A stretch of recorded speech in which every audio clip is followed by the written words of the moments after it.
నిజామాబాద్ అభివృద్ధిపై గాంధీ చౌక్ వేదికగా బహిరంగ చర్చకు సిద్ధమా అని TPCC chief Mahesh Goud MP Dharmapuri అరవింద్కు సవాల్ విసిరారు.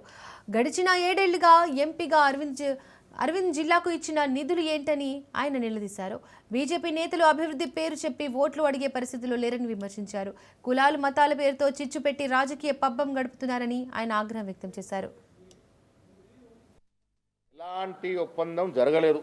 ఒప్పందమే జరిగినప్పుడు, చర్చలే జరిగినప్పుడు వారు ఏదో చెప్పుకుంటే దానికి జవాబు చెప్పాల్సిన అవసరం మాకు లేదు. ఇప్పుడున్న పరిస్థితిలో ఇక్కడ కోదండరామ్ గారి పార్టీకి ఒక కార్పొరేట్ సీట్ ఇచ్చాం. మేము 31లో ఒక సీట్ ఇచ్చినాం.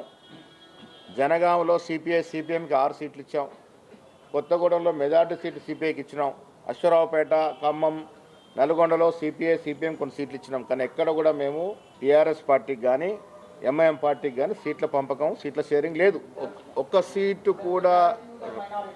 ఒక్క సీటు కూడా రాదని ఎంపీ గారు ఛాలెంజ్ చేస్తే దాన్ని స్వీకరిస్తాము. ఒక్క సీటు వస్తే వారు ఆ పదవికి రాజీనామా చేయాలి.